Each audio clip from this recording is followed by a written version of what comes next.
Louvo a Deus por esses músicos aqui hoje à noite, por suas vidas, seu ministério. Obrigado, Talmai, pela sua direção. Que bênção, eu fui levado até o céu 2, 3 vezes e voltei. Quis ficar por lá, mas tive que voltar. Que bênção essas músicas. A gente nos ajuda a se aproximar de Deus, nos prepara o coração para ouvir a voz de Deus que vai acontecer agora através da mensagem. Primeiro eu quero dar um bem-vindo a todos vocês que nos visitam, vários visitantes conosco hoje, até mesmo acompanhando os músicos que aqui estão. Bem-vindo a vocês. Igreja, vamos dar uma salva de palmas de bem-vindo aos nossos visitantes.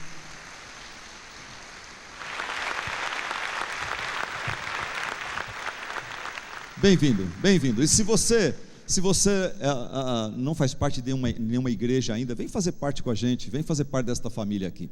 Ok, as crianças podem se retirar para a sua programação e nós adultos vamos à palavra de Deus, vamos ouvir a voz de Deus hoje através do estudo da sua palavra.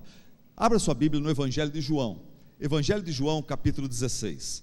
No Evangelho de João eu encontro ali um desafio para mim e para você, para o ano 2014. O final do ano está chegando, a gente começa a pensar naquele negócio de alvos, resoluções, né? As empresas fazem isso e as pessoas inteligentes fazem isso também. Eles fazem uma avaliação do que foi bom, do que foi ruim, o que precisa ser tirado, o que precisa ser incluso, o que precisa ser incluído, o que precisa ser melhorado. E então você está pensando sobre o seu ano 2014. Algumas coisas têm que continuar, outras têm que melhorar, outras têm que ser substituídas. Então, eu quero aqui hoje pensar no seu 2014, espiritualmente falando. Eu tenho um desafio para você, não é teórico, é prático. É algo para você começar junto comigo, domingo que vem, às 9 horas da manhã. É um desafio prático, um desafio para 2014. Vamos começar essa ideia e desenvolver essa ideia começando com o Evangelho de João, capítulo 16. A mensagem de hoje, eu sinto uma necessidade especial da sua oração. Eu sinto uma necessidade especial da unção do Espírito de Deus. Eu gostaria que você orasse por mim agora, e eu vou estar orando por você, por nós. Com a Bíblia aberta, feche seus olhos. Ore por mim, ore pelo pregador, pela pregação de hoje à noite, que o Espírito de Deus, de uma forma toda especial, Ele exalte a si mesmo, e que eu fique escondido atrás da cruz de Cristo, e que Deus seja glorificado hoje, nesta mensagem. Como João Batista, Senhor, eu também digo, o que importa hoje à noite é que o Senhor cresça e que eu diminua. E que cada irmão aqui, cada visitante, Senhor, escute a Tua voz e saia daqui alimentado na alma, em nome de Jesus, amém. João 16, versículo 1, Jesus está preparando os seus discípulos para a sua volta aos céus, sua morte, ressurreição e separação dos seus discípulos, após 3 anos, 3 ou mais, 3 anos e um pouco mais. E olha o que ele diz. Ele fala: tenho-lhes dito tudo isso para que vocês não venham a tropeçar. Vocês não vão enfrentar tempos fáceis não, vocês serão expulsos das sinagogas. De fato, virá tempo, mais em breve, quando quem os matar, pensará que está prestando culto a Deus. E essas pessoas farão estas coisas porque não conhecem nem o Pai, nem a mim. Versículo 4: estou lhes dizendo isto para que, quando chegar a hora do sofrimento, da perseguição, da provação, lembrem-se de que eu os avisei. Não lhes disse isso no princípio porque eu estava com vocês. Agora que eu vou para aquele que me enviou, nenhum de vocês me pergunta: para onde vais? Porque falei estas coisas, o coração de vocês encheu-se de tristeza. Mas eu lhes afirmo que é para o bem de vocês que eu vou. Se eu for o conselheiro, não virá. Se eu não for, o conselheiro não virá para vocês, mas se eu for, eu o enviarei. Até aí. Através da mensagem eu vou explicar um pouco melhor esta passagem, mas eu gostaria que você pensasse espiritualmente, 2014, o que Deus quer de você? O que você quer de Deus? 2014, qual a sua resolução espiritual para 2014? Examinando a Bíblia, eu descobri que aproximar-se de Deus é a nossa responsabilidade e nosso privilégio. 2014, aqui está uma boa resolução, uma resolução geral: aproximar-se mais de Deus, porque isso é nossa responsabilidade, é nosso privilégio. Leia comigo este verso, leia comigo Tiago 4,8, vamos ler juntos, igreja? Olha o que diz Tiago 4,8, vamos lá. Aproximem-se de Deus e Ele se aproximará de vocês. Esse é um imperativo.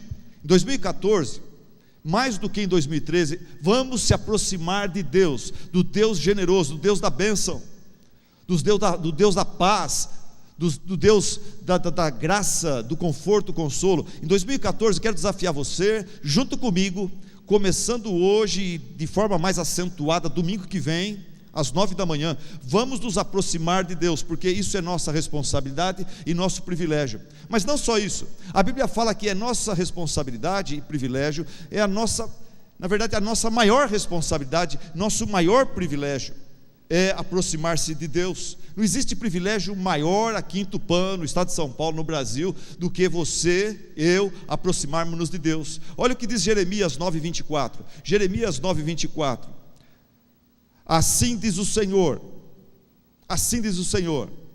não se glorie o sábio na sua sabedoria, nem o forte na sua força, nem o rico em sua riqueza, mas quem se gloriar, glorie-se nisto, em compreender-me e conhecer-me, pois eu sou o Senhor, e ajo com lealdade, com justiça e com retidão sobre a terra, pois é destas coisas que me agrado, declara o Senhor.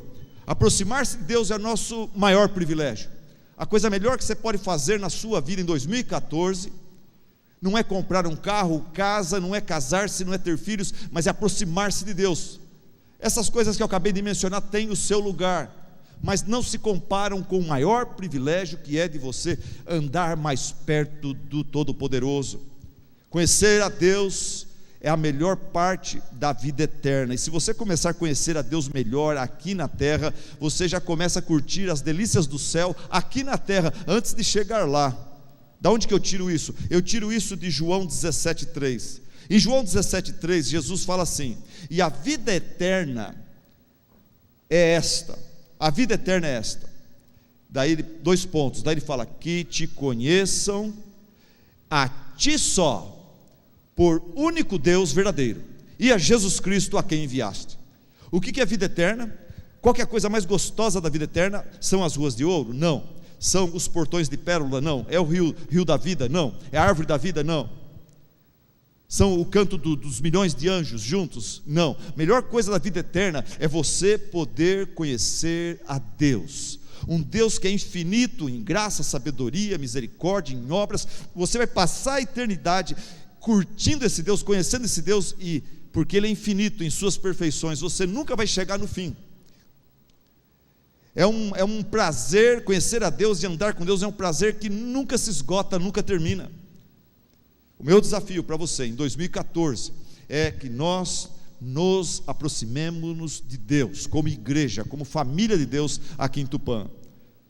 Através da Bíblia eu desafio você nas EBDs do mês de janeiro. A gente se reunir, não vai ter classes separadas, nós vamos estar todos juntos, eu e vocês, e nós vamos estudar, abrir a Bíblia e aprender mais sobre o que Deus fala acerca de si mesmo. E pela fé nós vamos orar para que Deus tenha mais espaço na nossa vida, que Ele nos dê sabedoria para buscá-lo mais, para sentir mais a sua presença. E nós estamos falando aqui não só de teoria, estamos falando da prática. Então nós vamos estudar e pedir que Deus nos ajude a praticar e experimentar o que estamos estudando durante a semana. Presta atenção, estou falando sobre aproximar-se do Deus bíblico, do Deus verdadeiro, não daquele Papai Noel, não daquele Deus falso que o mundo apresenta.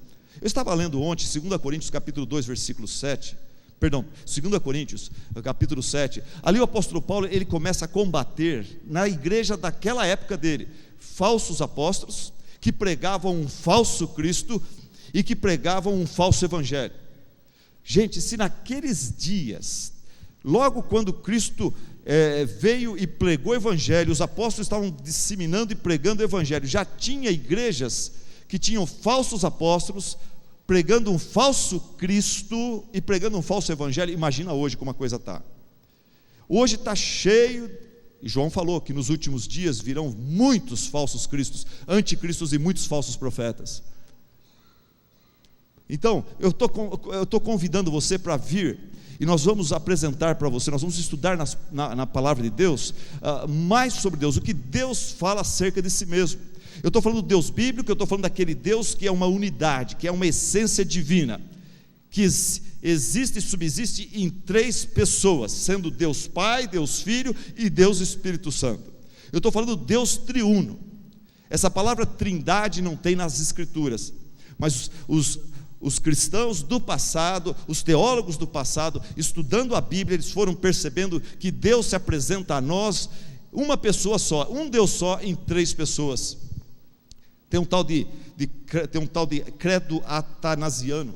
Esse credo é um encontro de teólogos muitos anos atrás, e eles chegaram nessa seguinte conclusão, que é aceita por católicos ortodoxos, por católicos romanos e por protestantes.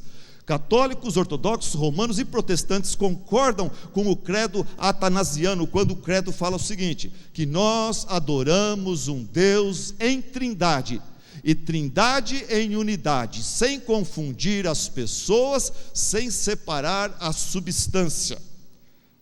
Vamos declarar isso juntos? E talvez você ao falar, você vai entendendo, captando essa verdade maravilhosa de quem é Deus. Deus é um só, ao mesmo tempo é Deus Pai, Deus Filho, Deus Espírito Santo. Os 3 são um e um é 3. Vamos falar juntos essa declaração do credo atanasiano. Leamos, igreja, vamos lá. Adoramos um Deus em trindade, e trindade em unidade, sem confundir as pessoas, sem separar a substância.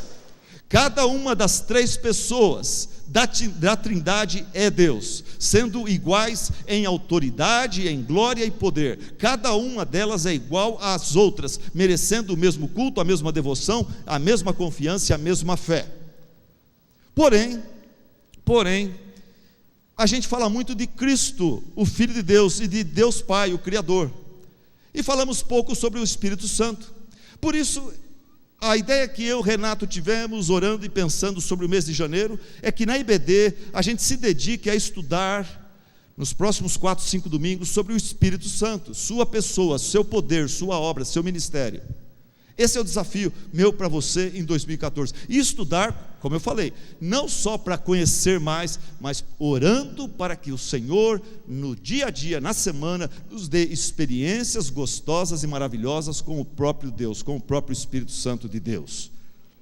Então meu desafio é que a gente, em 2014, comecemos 2014 estudando nada mais, nada menos, buscando nada mais, nada menos, se aproximando do Deus triuno, especialmente do Deus Espírito Santo, do qual nós falamos tão pouco. Precisamos falar mais dele, porque a Bíblia fala muito dele. Quais os motivos? Por que queremos esse desafio? Por que queremos partir nesta empreitada? Eu tenho 3 motivos para isso. O primeiro é porque o ministério do Espírito Santo, ele é fundamental. O ministério do Espírito Santo é fundamental para a vida cristã, para o cristianismo. A pessoa do Espírito Santo, ela é fundamental no plano de salvação. Sem o Espírito Santo não há salvação, sabia disso? O alicerce do cristianismo está em 2 pessoas, a pessoa de Cristo e a pessoa do Espírito Santo. O alicerce do cristianismo é composto por 2 verdades. A primeira verdade é: Deus deu seu único Filho pelo seu povo. Essa é a primeira verdade. A segunda verdade é: Deus deu o Espírito Santo para o seu povo. A primeira verdade é: Deus deu o seu Filho pelo seu povo, para morrer em lugar do seu povo. E a segunda verdade é: Deus deu o Espírito Santo para estar no seu povo, para o seu povo. Vamos lá, a primeira verdade é a seguinte: Deus, através de seu Filho Jesus Cristo, Ele realizou a grande obra de redenção, salvação de pecadores, como eu e você. Somente Jesus Cristo, através da sua vida perfeita, através do milagre da encarnação, Deus se fazendo homem, assumindo nossa culpa no Calvário e morrendo em nosso lugar, através da sua vida perfeita, da sua morte e ressurreição, somente Jesus pode salvar a mim e a você, pode salvar pecadores. Não tem papa, não tem Medir Macedo, não tem líder, não tem apóstolo, não tem pastor que consegue fazer isso por você. Não tem pai, não tem mãe, não tem dinheiro no mundo que consegue comprar a salvação. Só existe um mediador entre Deus e os homens, e esse é Cristo Jesus. Cristo Jesus. Essa é a primeira verdade do cristianismo. A segunda verdade do cristianismo, que a gente ignora, e já estou aqui dando um chute inicial no nosso estudo dessa aproximação de Deus, o Espírito Santo, é que através do Espírito Santo, Deus realiza a obra de regeneração. É através do Espírito Santo que Deus aplica tudo aquilo que Cristo fez por nós, na nossa vida, na nossa alma, na nossa existência.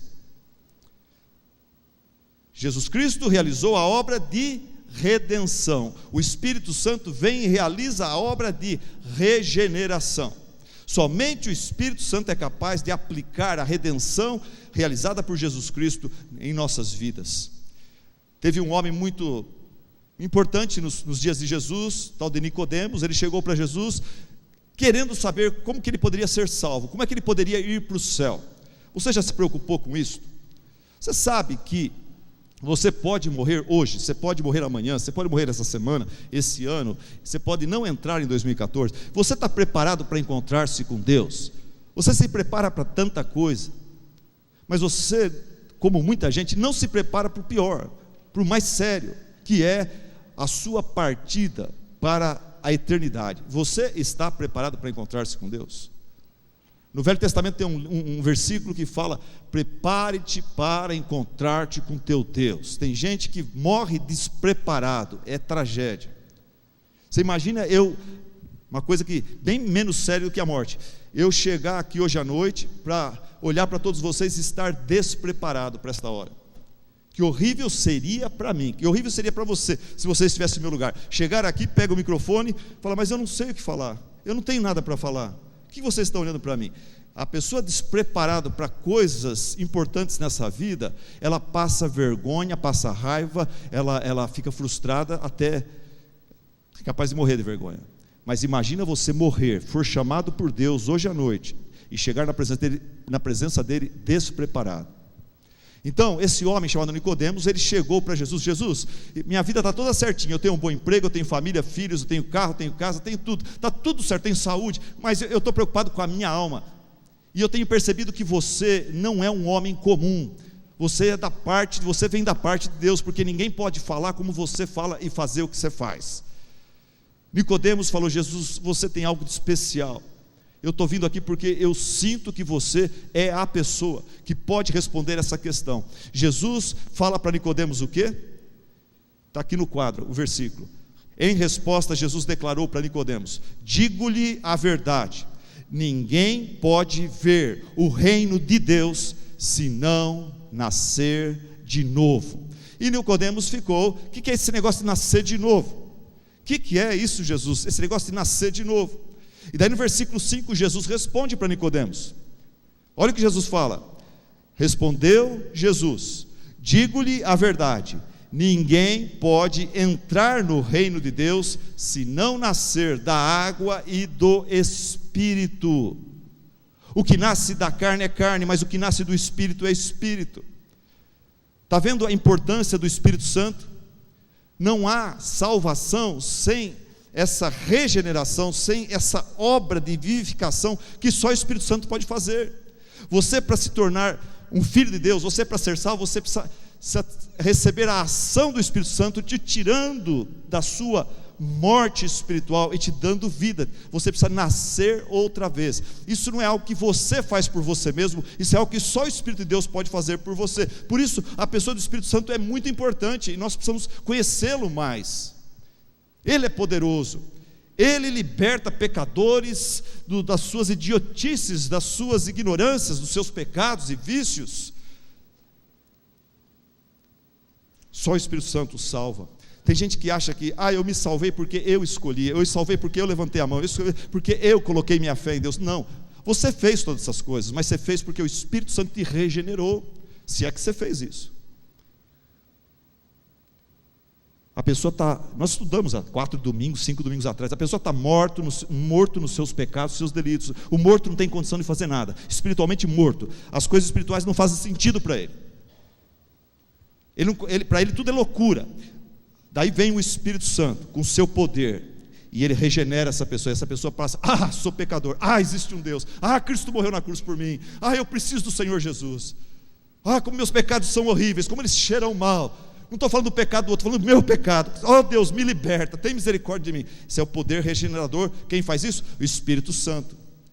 É isso que Jesus falou, nascer de novo. O que é nascer de novo? É nascer do Espírito. Você nasceu um dia da sua mãe e do seu pai, você não fez nada para isso. Você não escolheu, você não pediu para nascer, você nasceu. E agora Jesus fala, você precisa nascer do Espírito de Deus. O apóstolo Paulo deixa isso, o próprio Jesus deixa isso mais claro, no capítulo 6, versículo 63. Olha para você que acha que você se salvou, você que escolheu, você que deu o primeiro passo para Deus. Olha o que Jesus fala. Ele fala, o Espírito com E maiúsculo, o Espírito da vida. A carne, você, sem o Espírito, não produz nada que se aproveite. A carne não produz fé salvífica, a carne não produz arrependimento, para você então dar os passos para Deus e se salvar. Não, salvação vem do Senhor, é obra do Espírito Santo. Sem o Espírito Santo não acontece a regeneração. Sem o Espírito Santo o pastor pode ficar roxo de pregar. Se o Espírito Santo não tocar seu coração, não te quebrantar, você vai continuar rejeitando a Deus, odiando a Deus, você vai continuar amando os seus pecados, levando uma religiosidade capenga, você vai continuar enganando-se a si mesmo, você vai continuar amando a si mesmo, os seus pecados, os prazeres mundanos dessa vida, e você vai para o inferno. Mas deixa eu dar um passo além. Sem o Espírito Santo não há salvação, não há céu, não há regeneração, não há novo nascimento, não há salvação. Sem o Espírito Santo não acontece o processo de santificação. Sem o Espírito Santo não acontece o processo de santificação. Então, o Espírito Santo, ele aplica a obra salvífica, a obra redentora de Cristo. A gente então é justificado pela fé, temos paz com Deus. O Espírito Santo então ele leva a gente ao arrependimento, à fé em Cristo, à confissão dos pecados, e a gente então é salvo. Mas aí tem o processo de santificação. Você que está na igreja há um bom tempo sabe que não existe crente perfeito, mas todo crente está em processo de crescimento. E quando ele começa a andar para trás, Deus, como um bom pai, Deus disciplina esse camarada, Deus disciplina esse filho. Esse é o processo de santificação. E não há processo de santificação sem a obra do Espírito Santo. Eu achei por muito tempo na minha vida que, o Espírito Santo me regenerou, me salvou, Deus me salvou, agora cabe a mim me santificar, é eu que tenho que me santificar. E de certa forma, mas eu sou tão fraco, mesmo depois de salvo. Se não for o Espírito Santo me fortalecendo, me ajudando, me carregando às vezes no colo, eu não consigo me santificar, eu já teria desistido. E é isso que diz o texto de 2 Tessalonicenses, capítulo 2, versículo 13, olha o texto aí. Olha o texto que fala que é o Espírito Santo quem nos santifica. Então, salvação é Deus que regenera, é Deus que santifica, é Deus que glorifica. Olha aí, mas nós devemos sempre dar graças a Deus por vocês. O Paulo está falando para os crentes na cidade de Tessalônica. Nós, Paulo e sua equipe de missionários, pastores, nós devemos sempre dar graças a Deus por vocês, irmãos amados pelo Senhor. Porque desde o princípio Deus os escolheu para serem salvos, mediante a obra santificadora do Espírito e a fé na verdade. Veja, é o Espírito Santo que santifica. É o Espírito Santo que santifica. A obra santificadora do Espírito Santo ao que Deus já planejou no pacote da salvação para nos conduzir até o céu. É Ele que começou a boa obra e é Ele que vai terminar a boa obra. Eu não resisto à tentação, irmãos, de colocar para vocês aqui esse versículo mesmo. Volta o versículo. Olha o versículo aí. Mas nós devemos sempre dar graça a Deus por vocês, irmãos amados pelo Senhor, porque desde o princípio vocês escolheram a Deus, vocês elegeram Deus para ser o Senhor da sua vida. É isso que a gente acha que acontece, não é? Nossa igreja, muita gente aqui acha que nós escolhemos Deus, fomos nós que elegemos Deus. Mas o texto bíblico deixa bem claro aqui que você não elegeu ninguém, você não é um eleitor, você é um eleito. É Deus que desde o princípio, antes de você existir, antes de você ser um zigoto, né? Deus já tinha escolhido você para quê? Para ser salvo, através da obra santificadora do Espírito. Irmãos, é o Espírito Santo que nos santifica. Só vou falar uma coisa de raspão aqui. Esse negócio de santificação de vida, alguns pastores, inclusive eu sou culpado disso, às vezes passamos a ideia errada, que santificar a vida é um negócio que tem a ver com disciplina, tem uma coisa a ver com militarismo. Você tem que ser duro, ser forte com você mesmo, e tem esse lado aí, mas santificação de vida não é um negócio para militar, não é um negócio só que envolve apenas disciplina pessoal. Santificação de vida é uma obra sobrenatural do Espírito Santo, é isso que esse verso está dizendo. É a obra santificadora do Espírito Santo. Ele te leva a lutar contra o pecado, porque ele vai mostrando para você que o pecado, por mais delicioso que ele seja, ele ofende o teu Deus, o teu Pai, aquele que morreu na cruz por você, e você começa a fugir do pecado, mas fortalecido pela verdade que o Espírito Santo aplica no seu coração. Na hora da tentação, você lembra daquilo que o pastor falou, você lembra daquilo que a Bíblia fala, você lembra daquilo que Deus fez, Jesus fez por você na cruz. O Espírito Santo ele vai trazendo à tua memória as verdades que levam você a falar: o pecado é uma mentira, é uma farsa, é uma proposta indecente, não vale a pena, nunca vale a pena. Por mais gostoso que ele seja, nunca vale a pena. É o Espírito Santo que nos santifica. Santificação é mais do que autodisciplina, é uma obra sobrenatural de Deus em nossas vidas. Nossa igreja tem muita gente se santificando, tem muitos irmãos e irmãs aqui que estão cada vez melhor, estão cada vez mais vitoriosos. Tem irmãos aqui que quando eu conheci há anos atrás, há 10 anos atrás, eles ainda eram apegados a alguma coisa desse mundo.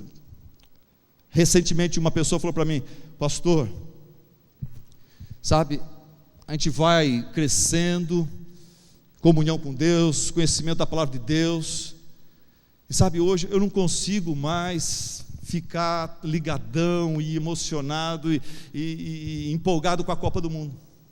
Antes isso para mim era tão importante, antes para mim isso aí parece que agora nós vamos ser felizes, agora o Brasil vai resolver todos os seus problemas, a Copa do Mundo, a Copa do Mundo, a Copa do Mundo. Mas a pessoa vai crescendo, vai amadurecendo, ele vai sendo santificado, ele vai crescendo no seu entendimento das coisas, e ele começa a ver que tudo isso é coisa passageira. Isso é que nem a música do Chico Buarque, isso é a banda, ela vem e traz uma alegria que não leva ninguém a lugar nenhum, daqui a pouco ela vai embora e todo mundo volta à mesma porcaria que estava antes, até pior, com os estádios caríssimos, muitas CPIs, muita roubalheira e tudo mais. Santificação de vida, a gente vai crescendo, a gente vai se apegando mais a coisas mais nobres, a gente vai se apegando mais ao céu, a Deus, à verdade, ao Evangelho, ao reino de Deus, e vai se desapegando, se desarraigando das besteiras e bobagens passageiras desse mundo. Por isso eu quero falar para você, o ministério do Espírito Santo é muito importante. Por isso eu desafio você em 2014, vamos começar o ano procurando conhecer mais ao Espírito Santo e orando para que a gente tenha experiências gostosas com Ele, que a teoria se transforme em prática, em aventuras com Deus na semana, no mês, no ano. Segundo lugar, o Espírito Santo é meu desafio, vamos se aproximar mais dele. Por quê? Porque ele supre a falta da presença física de Jesus Cristo na nossa vida cristã. O Espírito Santo foi dado por Deus para quê? Para suprir a falta da presença física de Cristo na experiência do cristão. Nós lemos no começo desse texto, aquele João 16, Jesus preparando os discípulos para a sua volta ao céu. Obviamente aquilo incluía uma separação. E no versículo 5 nós lemos, Jesus falando assim: agora que vou para aquele que me enviou, nenhum de vocês me pergunta para onde vais? Porque falei estas coisas, o coração de vocês encheu-se de tristeza. Imaginem, esses homens, discípulos de Cristo, foram chamados por Cristo, atenderam o chamado de Cristo, e por mais de 3 anos eles andaram juntos com Jesus dia e noite.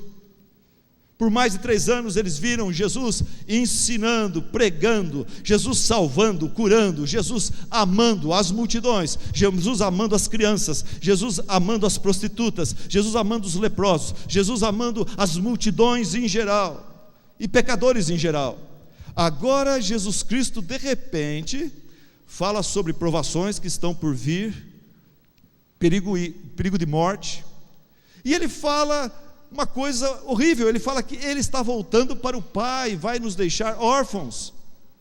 Jesus de repente fala que ele vai nos deixar, ele vai voltar para o Pai. Aquilo para eles foi um choque, tanto é que Jesus fala: vocês estão tão tristes que vocês nem me perguntam para onde que eu estou indo. Os discípulos emudeceram diante dessa notícia. Jesus nunca mentiu, nunca mente. Agora ele fala que ele está indo embora, é para valer isso aí. E eles tentaram, como que vai ser a vida sem Jesus? Está sendo tão gostoso com ele, como será sem ele? E eles ficam tristes, ficam muito tristes, ficam sem palavras. Mas veja o que Jesus fala a eles no versículo 7. No versículo 7 de João 16, Jesus trata do coração aflito deles, dizendo o seguinte: mas eu lhes afirmo, vocês estão tristes porque eu vou embora, porque eu falei que virão provações e que eu estou indo embora, mas eu lhes afirmo que é para o bem de vocês que eu vou. Se eu não for, o conselheiro não virá para vocês, mas se eu for, eu o enviarei. E em João 14, 26 fala que esse conselheiro é o Espírito Santo. Então vamos ler o versículo outra vez. Jesus vê, ele fala: eu tenho que partir, eu tenho que voltar para o meu Pai que me enviou. Os discípulos não gostam dessa ideia de separação. Jesus, você é o líder. Quem somos nós para continuar essa obra sem você? Sem você nós não somos nada. Jesus, por favor, não dá essa má notícia para nós. Estamos tristes. Jesus fala: não fiquem tristes. Eu lhes afirmo que é para o bem de vocês que eu estou voltando para o Pai. É para o bem de vocês que eu vou. Se eu não for, o conselheiro com C maiúsculo, aqui é o Paracleto, aquele que consola, conforta, encoraja, reanima, aquele que revive, aquele que intercede como um bom advogado diante da corte celestial e nos defende. O Paracleto, o conselheiro, não virá para vocês se eu não for, mas se eu for, eu o enviarei. O que Jesus estava dizendo para eles é o seguinte: vocês estão tristes porque vocês entenderam a verdade de forma equivocada, de forma errada.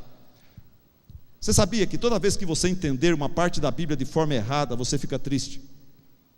Toda vez que você pegar uma verdade e você pegá-la do jeito errado, e você a crer numa verdade que está mal interpretada, você entra em crise.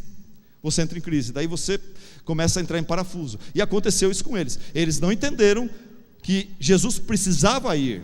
Mas Jesus indo, ele não é um amigo da onça que vai e deixa a gente, abandona a gente. Ele vai mandar alguém igual a ele. Ele vai mandar o Consolador, o Conselheiro, o Paracleto, o Espírito Santo. E veja bem a diferença. Jesus está falando: vocês estão tristes porque vocês não entendem. Eu estive com vocês por 3 anos. Estou voltando. O Espírito Santo vai vir para estar não com vocês, ele vai vir para estar em vocês. Eu vim e eu estive por alguns anos com vocês, com alguns de vocês. Eu nunca podia estar com os 12 e depois estar com a multidão que vinha e cria em mim e tudo mais. Eu precisava estar com vocês ou com a multidão, dá para estar com vocês e com a multidão ao mesmo tempo. Mas o Paracleto que vai vir, o Espírito Santo, o Conselheiro que vai vir, ele vai estar em vocês e em todos vocês. Ele vai estar com vocês quando vocês se separarem, ele vai estar com aqueles que creem. O Espírito Santo é a minha presença, é a presença do Deus triuno em vocês, em todo lugar, em todo tempo. E ele, diz Jesus no capítulo 14, versículo 16, esse Espírito Santo, ele nunca deixará vocês, ele vem para ficar.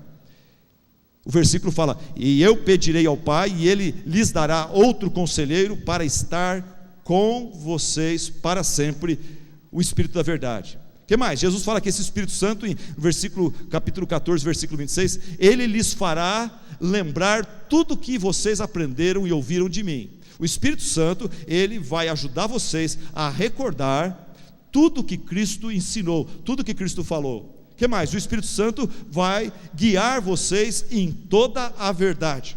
O Espírito Santo vai fazer uma coisa que nenhum seminário, nenhuma casa teológica tem o poder de fazer. O Espírito Santo vai guiar vocês em toda a verdade. Ele vai ajudá-los a lembrar tudo que eu ensinei, para vocês poderem passar para os outros, e ele irá guiar vocês em todo tipo de verdade. Ele convencerá o mundo do pecado, da justiça e do juízo. Ele estará em vocês, atuando através de vocês. Quando vocês estiverem pregando, Ele usará a voz de vocês, a pregação de vocês, para convencer o mundo do pecado, da justiça e do juízo. Por isso, capítulo 14, versículo 12, vocês com o Espírito Santo em vocês o tempo todo, farão obras ainda maiores do que eu fiz. Eu preguei o Evangelho um pouquinho aqui na Galileia, vocês vão pregar no mundo inteiro. Eu termino meu ministério de 3 anos com no máximo 120, 500 pessoas. Vocês, no primeiro culto, vocês vão arrepiar, vão ter mais de 3.000 pessoas se convertendo, sendo batizados. A igreja de vocês vai crescer muito. Vocês vão fazer obras maiores do que eu fiz. Vocês vão levar esse Evangelho por todo o mundo. Em resumo, o Espírito Santo supre a falta da presença física de Jesus aqui no mundo, para nós cristãos. Ele foi, sentimos sua falta? De certa forma sim, mas Ele não nos deixou só, Ele enviou o seu Santo Espírito para habitar em nós o tempo todo. Minha pergunta para você hoje à noite é o seguinte: você entrou aqui hoje sofrendo com solidão? Da mesma forma como Jesus fez companhia para os seus discípulos 24 horas por dia por 3 anos aqui na terra, o Espírito Santo está com você, ou pode estar com você, se você abrir o seu coração, se você buscar de Deus a sua salvação, o seu toque. Você entrou aqui hoje lutando com dúvidas, você tem crises teológicas, tem hora que você crê na Bíblia, tem hora que você não crê, você está indeciso sobre certas questões da vida, práticas da vida. O Espírito Santo, através da Bíblia e através de uma igreja como a nossa, pode ser com professores, com líderes, pessoas que caminharam mais que você, o Espírito Santo pode usá-los para guiar você à verdade, à decisão certa, à convicção daquilo que hoje para você é incerto. Você entrou aqui hoje à noite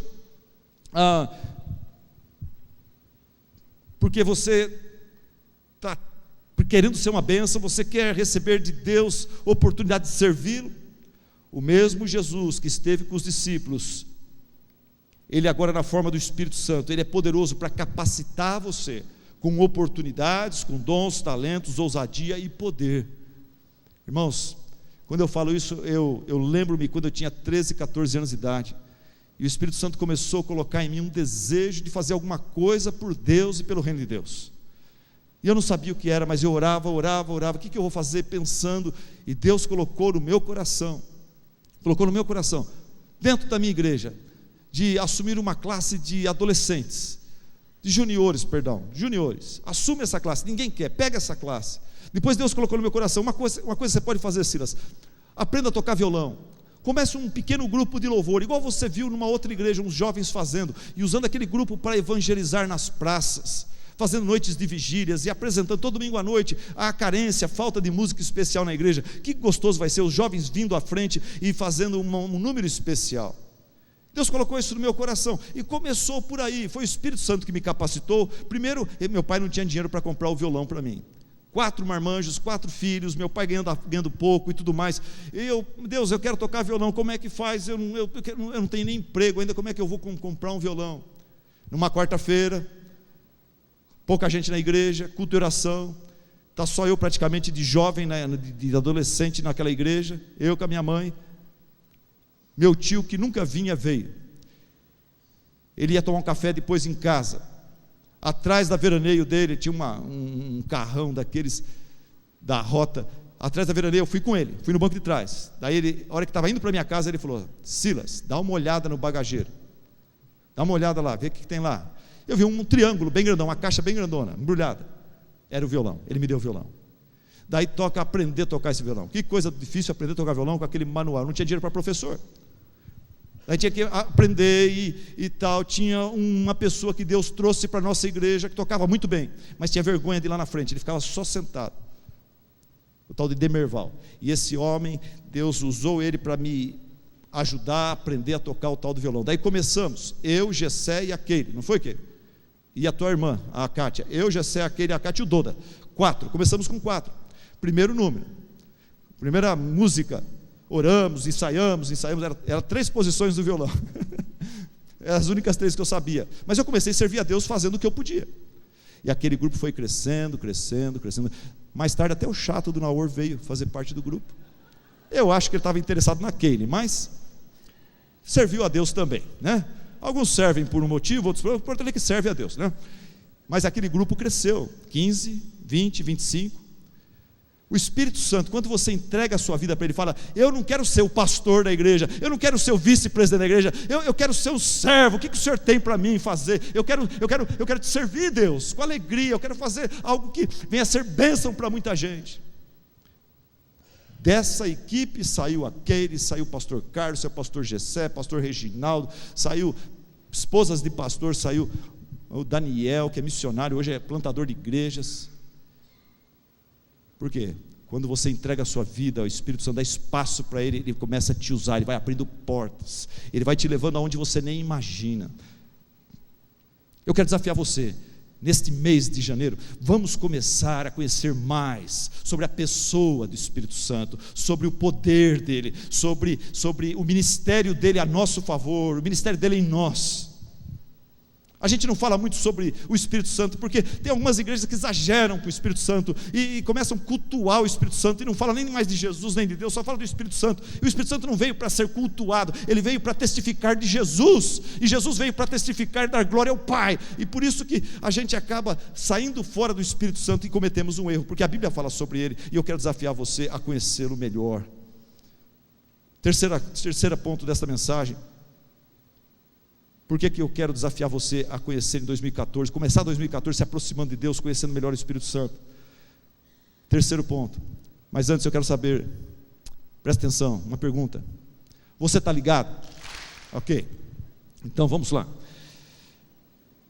Tem uma criança que estava fazendo para mim assim: está ligado, vai lá, pastor. Ela fica esperando o culto todo então vou fazer mais uma vez, vai lá, em prol daquela criança. Vamos lá, você está ligado? Joia. A criança recebeu 2 tá ligados hoje, está feliz, vai me dar um abraço na porta. Ok. Terceira razão por que devemos conhecer o Espírito Santo.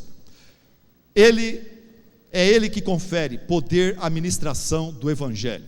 Líderes, você que pai, que quer evangelizar o filho, quer evangelizar a filha, o marido, uma esposa, você quer ganhar seu marido para Cristo, você que quer ser uma bênção como líder de um projeto aqui dessa igreja, lembre-se disso, é o Espírito Santo quem confere poder à ministração do Evangelho, a realização de qualquer coisa na vida cristã. Sem o Espírito Santo não tem poder. O Espírito Santo é poder, sem ele o pregador, ele pode ficar roxo de pregar, ele pode preparar muito bem, mas não sai, não decola, a mensagem não vai. O Evangelho, essa boa proposta de Deus para nós pecadores, ela consiste, presta atenção, o Evangelho, eu falo que o Espírito Santo é o poder à administração do Evangelho. Presta atenção, o que é o Evangelho? O Evangelho, meu irmão, é uma mensagem inteligível, verídica, histórica, factual, relevante, carregada da autoridade e poder sobrenatural do Espírito Santo. O Evangelho é uma mensagem inteligível, factual, uma mensagem verídica, é uma mensagem histórica, é uma mensagem relevante, carregada com a autoridade e o poder do Espírito Santo. Deixa eu mostrar isso para você na Bíblia. 1 Coríntios capítulo 15, versículo 3. 1 Coríntios capítulo 15, 3. Paulo começa aquele texto falando: o que é o Evangelho? Deixa eu recordar vocês, Coríntios, deixa eu recordar vocês o que é o Evangelho. E daí ele fala: o Evangelho é o seguinte, que Cristo morreu, esse é o Evangelho, a essência do Evangelho, que Cristo morreu pelos nossos pecados, segundo as Escrituras, foi sepultado e ressuscitou ao terceiro dia, segundo as Escrituras, e apareceu a Pedro e depois aos 12.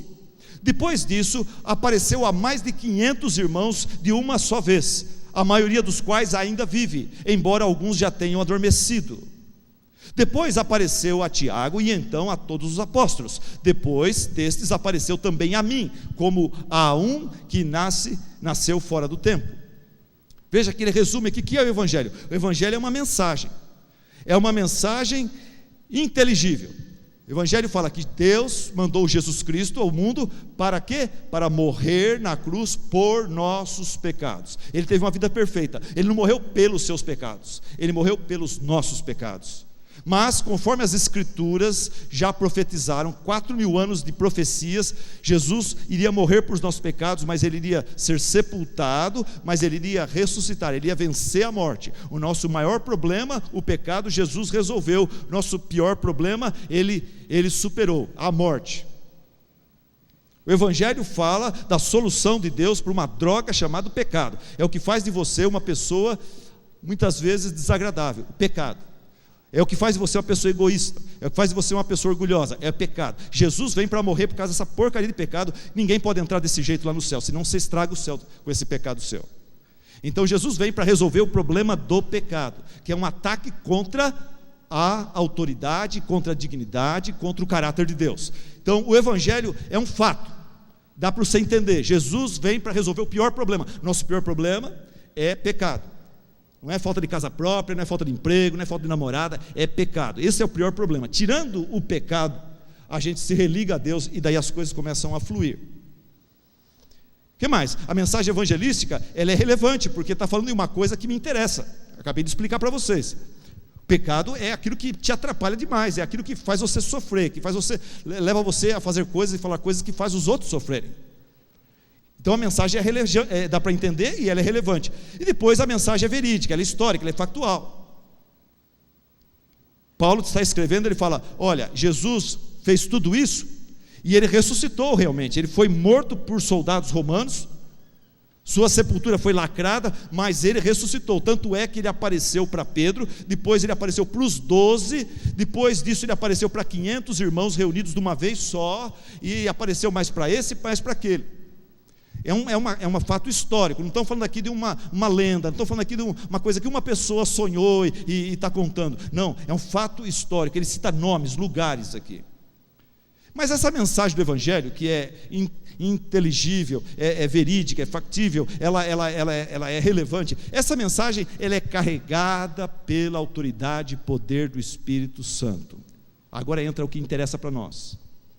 Essa mensagem, sem o poder do Espírito Santo, ela cansa, mas com o poder do Espírito Santo, ela salva, ela alegra o coração, ela transforma vidas. Por isso que você está aqui hoje, porque um dia essa mensagem foi pregada, e o Espírito Santo tocou seu coração, você entendeu, você abraçou, e essa mensagem fez diferença, você foi religado a Deus, você era como um ventilador desligado da tomada. O Espírito Santo vem e ele te liga de novo, então você se torna útil outra vez. Então vamos falar, o Espírito Santo, ou melhor, a mensagem do Evangelho consiste em palavras, consiste numa informação inteligível e verídica, histórica, mas é uma mensagem carregada de autoridade e poder. Deixa eu citar esse versículo para você, Romanos capítulo 1, versículo 16. Romanos 1,16, leia comigo esse texto, leia adorando a Deus através dessa leitura, faça para o Senhor, vamos lá. Não me envergonho,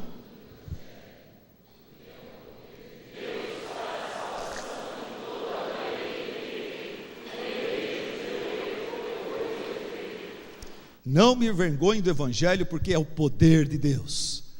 O Evangelho não é só uma mensagem, mas é uma mensagem poderosa. O Espírito Santo energiza essa mensagem, usa essa mensagem para transformar vidas.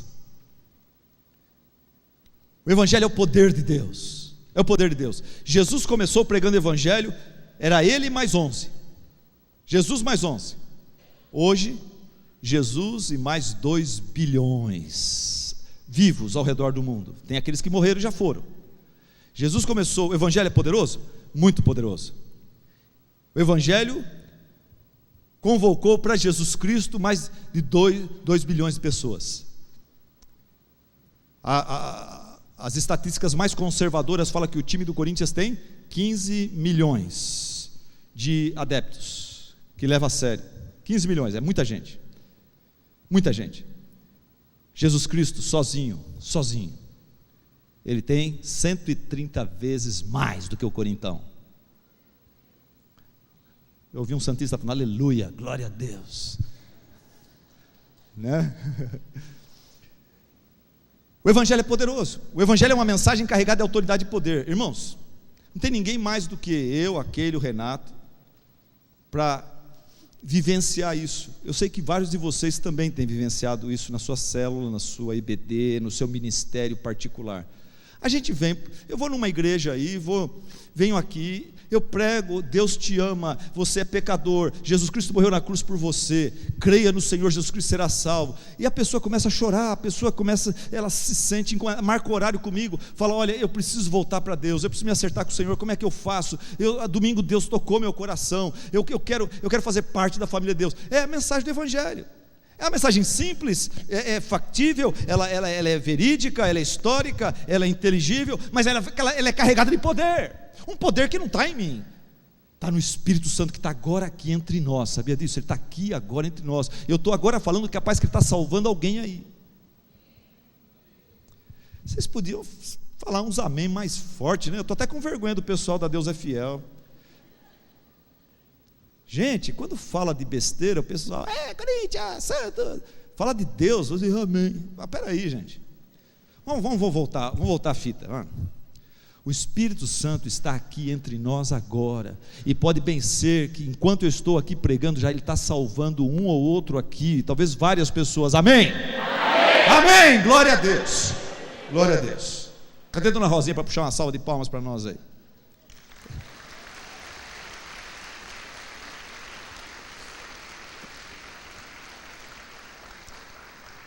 Mas Rosinha, eu vou sentir falta da senhora quando a senhora partir, viu?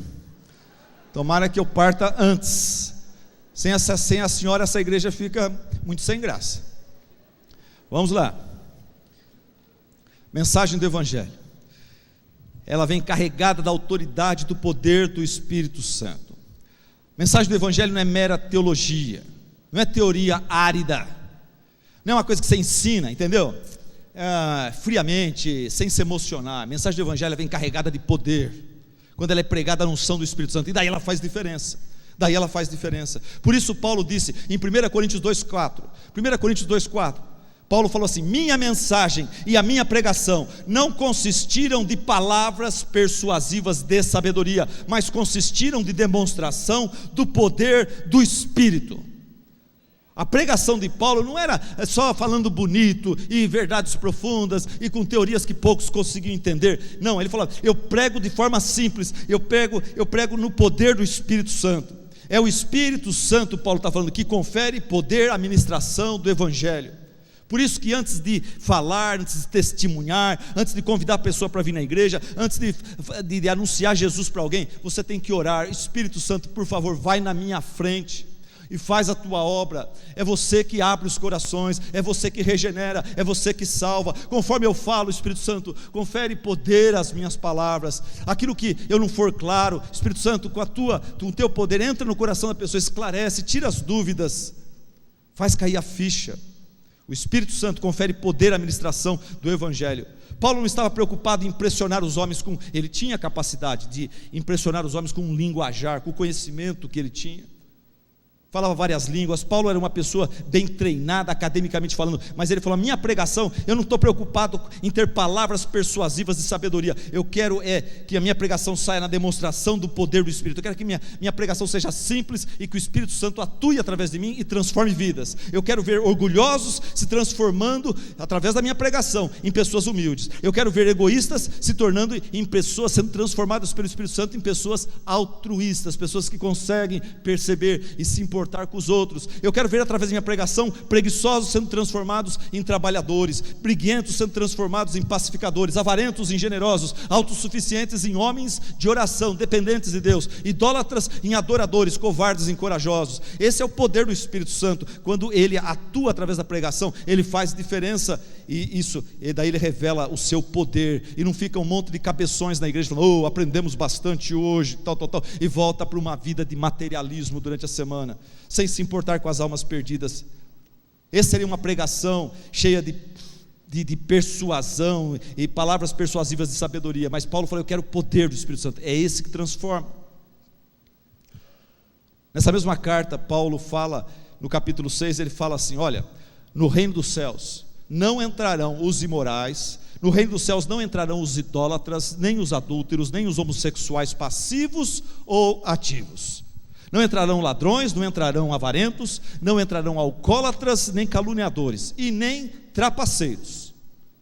Nenhum desses herdarão o reino dos céus. Mas daí ele fala o seguinte, ele fala, assim foram alguns de vocês. Alguns de vocês, antes de conhecer essa mensagem inteligível, verídica e poderosa, carregada com o poder do Espírito Santo, antes de vocês terem essa experiência de serem confrontados com a pregação do Evangelho, na ação do Espírito Santo, vocês eram trapaceiros, vocês eram ladrões, avarentos, alcoólatras, vocês eram homossexuais, ativos ou passivos, assim foram alguns de vocês, mas vocês, pelo poder do Espírito Santo, vocês foram lavados, foram santificados, foram justificados no nome do Senhor Jesus Cristo e no Espírito do nosso Deus. É isso que significa o Evangelho.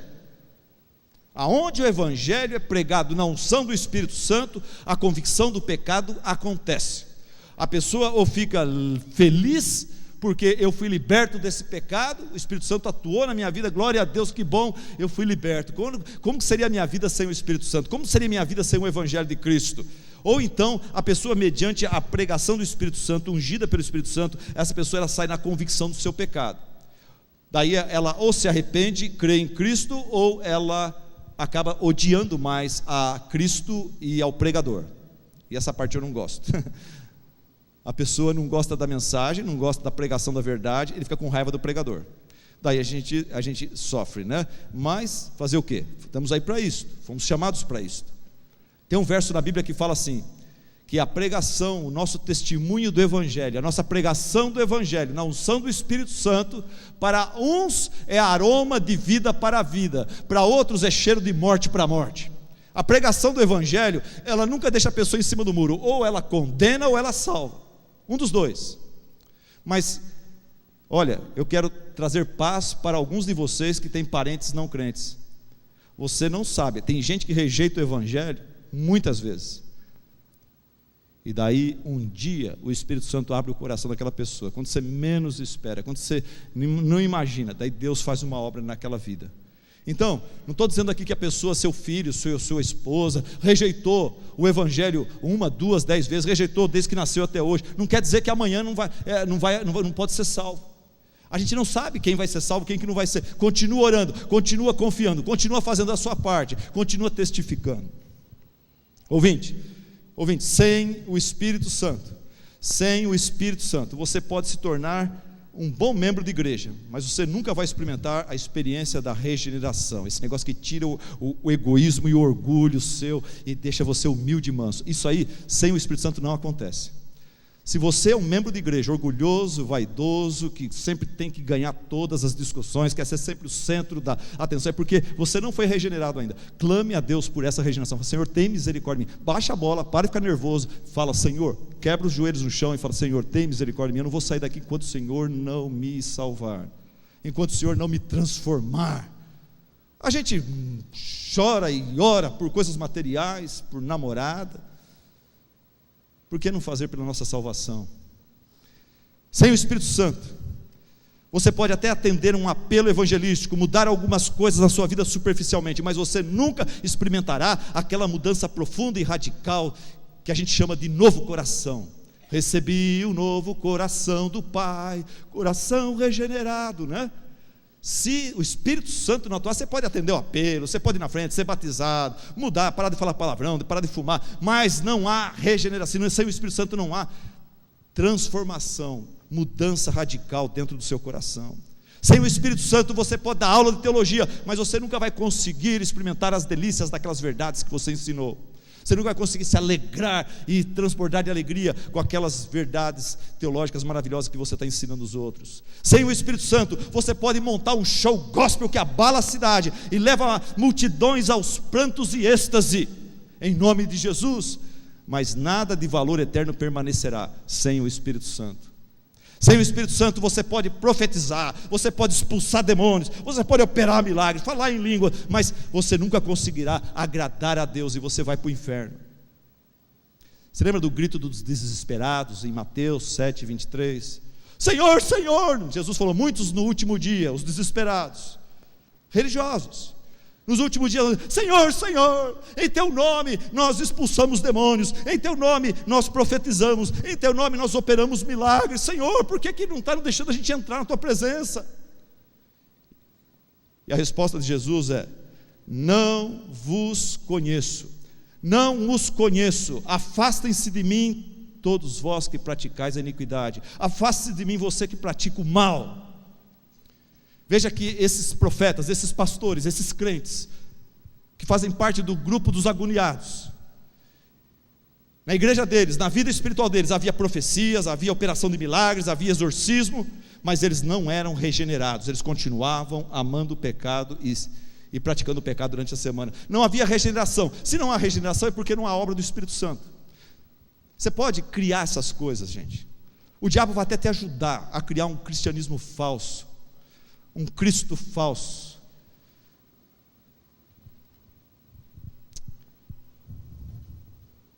Ouvinte, o cristão sem o sopro do Espírito Santo não passa de um defunto. O membro de igreja, não vamos colocar cristão não, o membro de igreja sem o sopro do Espírito Santo não passa de um defunto. Cutuca a pessoa do seu lado aí. Você escutou o que o pastor falou agora? Você escutou? O membro de igreja sem o sopro do Espírito Santo não passa de um defunto. Deixa eu explicar para vocês, estamos encerrando. Lá em Gênesis fala que Deus, do pó da terra, Ele formou o homem, Adão. Congela aí. Deus forma o homem, Adão. Adão está sobre uma mesa de Deus, talvez no paraíso. Olhe para Adão, o que você vê? Você vê o suprassumo do ser humano, o homem antes do pecado, formado por Deus. O primeiro homem, o protótipo. Eu imagino que Adão deve ter sido o homem mais bonito, mais sarado, o homem mais inteligente, mais forte que existiu na face da terra. Adão para mim deve ser um tipo de Bradley Cooper, ou para os brasileiros um Rodrigo Santoro, de aparência, com a sabedoria de Salomão, com a coragem de Davi, com a força de Sansão. Está lá, deitadão. Olha o pé, olha o joelho, olha como ele é forte, olha o tanquinho dele, olha o cabelo, olha os olhos, puxa, olhos verdes. Que máquina.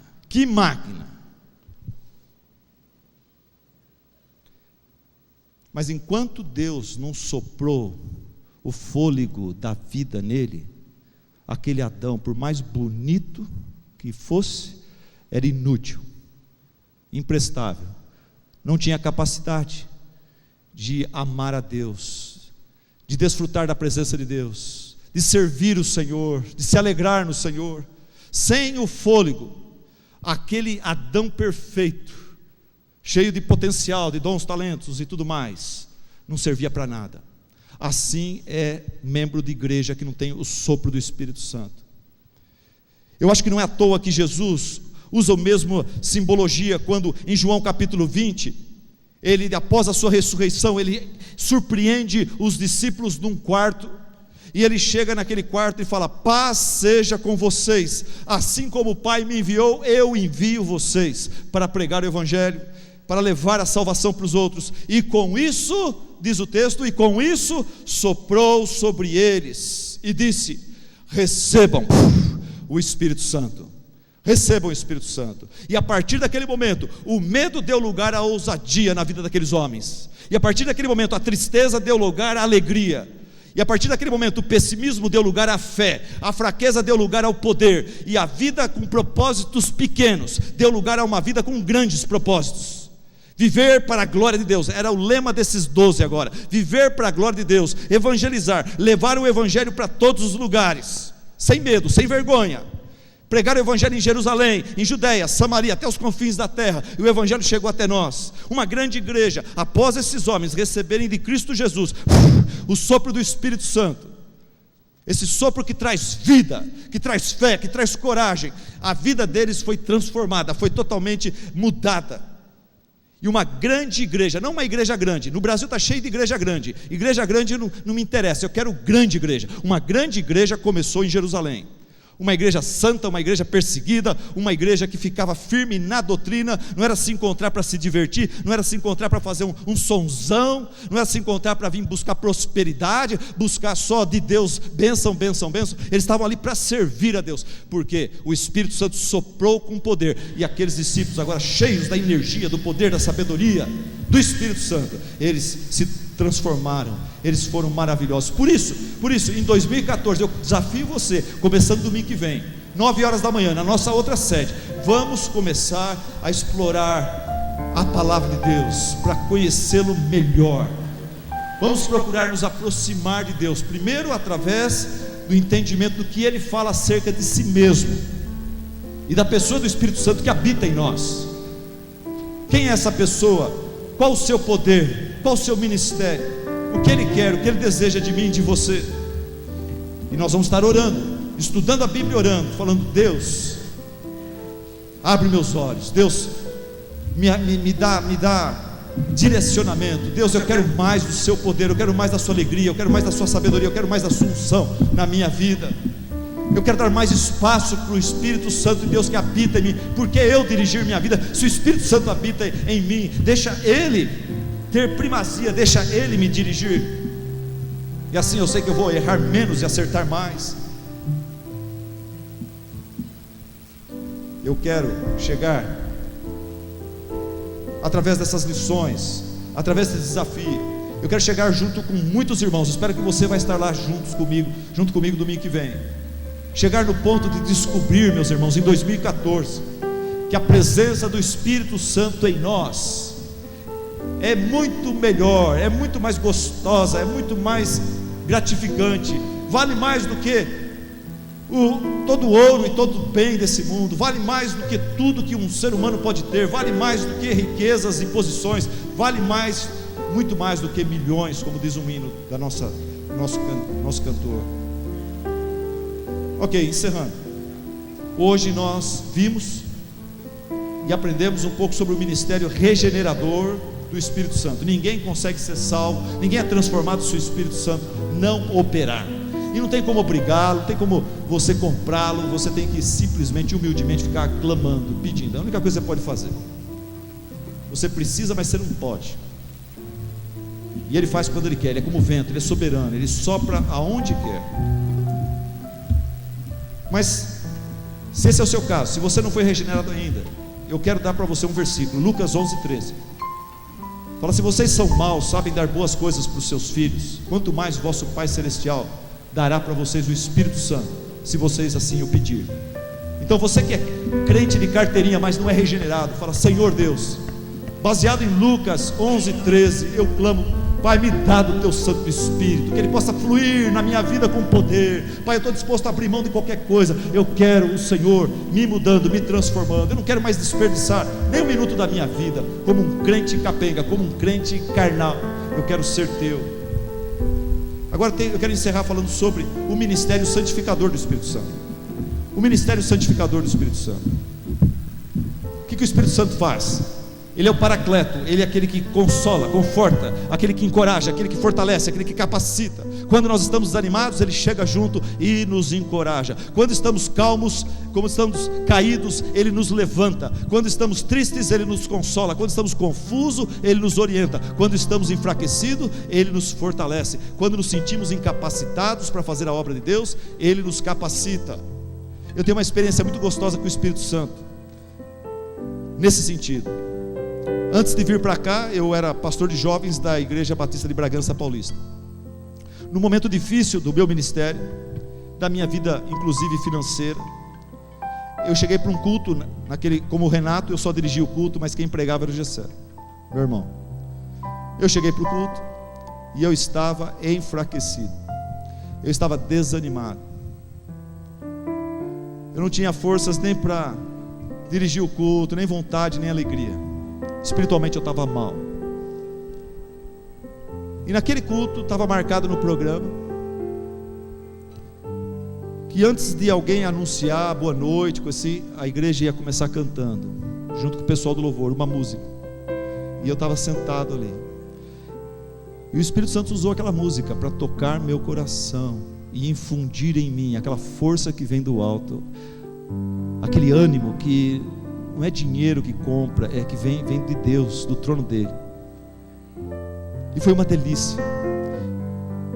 E eu sentado ali, o pessoal do louvor nem imaginava que o Espírito Santo estava usando eles para ministrar conforto, força, consolo, ânimo na minha vida, na minha alma. E a música diz assim: o Espírito de Deus está aqui, operando em nossos corações, trazendo sua vida e poder, ministrando sua graça e amor. Os feridos de alma são curados, os cativos e oprimidos livres são, os doentes e os enfermos são sarados, pois o Espírito de Deus está aqui.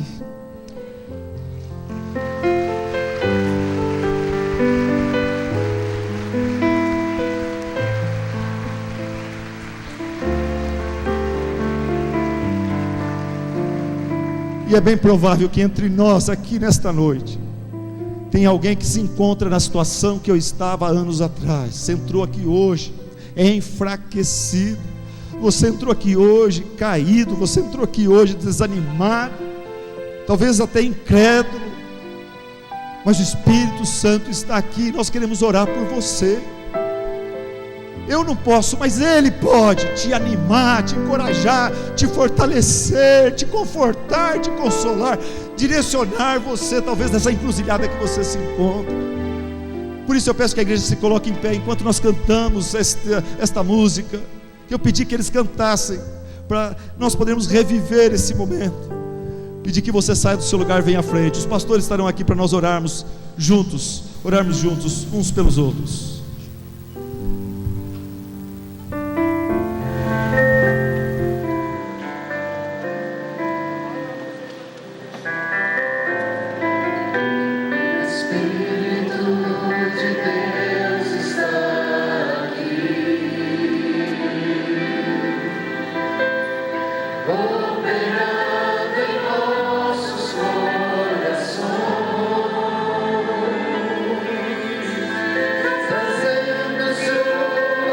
Aquilo que só Ele, de forma tão linda e maravilhosa, pode fazer.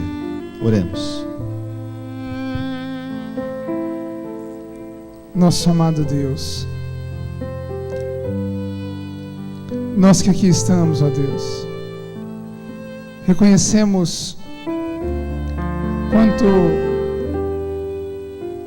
as situações dessa vida, as lutas e dificuldades, elas têm nos prendido, ó Deus.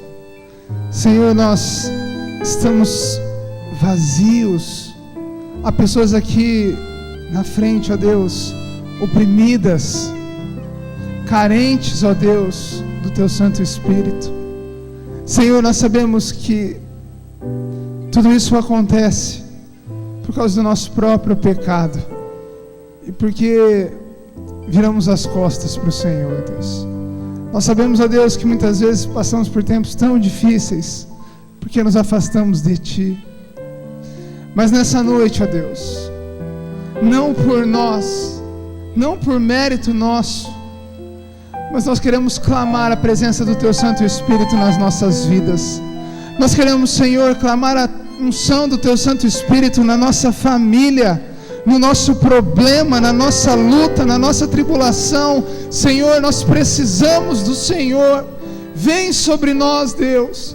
A Tua palavra diz que o Teu Espírito está aqui, e que quando nós clamamos, o Senhor nos escuta, o Senhor responde. Senhor, nos ajude a nos apropriarmos disso. Nos ajude, ó Deus, pela fé, nos achegarmos ao Teu trono de graça e adquirirmos a graça necessária para enfrentarmos cada uma das nossas dificuldades. Senhor, que nós possamos aqui, ó Deus, nos esvaziar de nós mesmos e nos encher por meio do Teu Santo Espírito do Senhor. Senhor, nos ajude no contexto do lar, no contexto profissional, no contexto da igreja, no contexto pessoal. Ó Deus, nos ajude a sermos cheios do Senhor. Senhor, há pessoas aqui passando por momentos muito difíceis e que talvez elas não conseguem enxergar a Tua mão. Senhor, nós sabemos que o mesmo Deus de Moisés, quando ele rejeita as coisas do Egito e ele resolve sofrer com o povo de Deus, do Senhor, nós sabemos que Moisés fez tudo isso porque ele enxergava o Deus do invisível. Senhor, nós queremos enxergar o Senhor. Nós sabemos que o Senhor é invisível, mas queremos enxergar o Senhor. Nós sabemos que não conseguimos ouvir o Senhor, mas pela fé queremos compreender os Teus caminhos. Nós não sabemos, ó Deus, os Teus planos, os Teus desígnios, mas nós queremos Te render toda adoração, queremos Te render toda a honra, toda a glória, todo o louvor.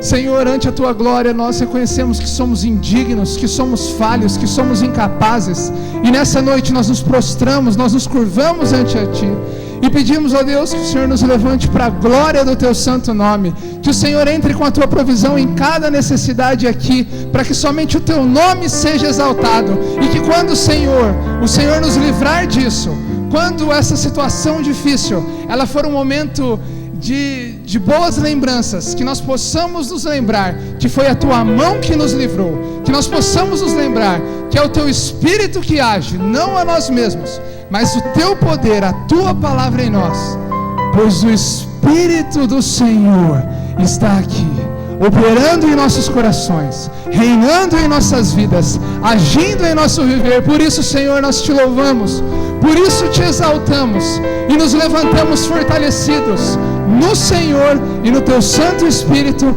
pois essa é a oração da Tua igreja, em nome de Jesus, o nosso Senhor e Salvador. Amém, amém e amém. Amém.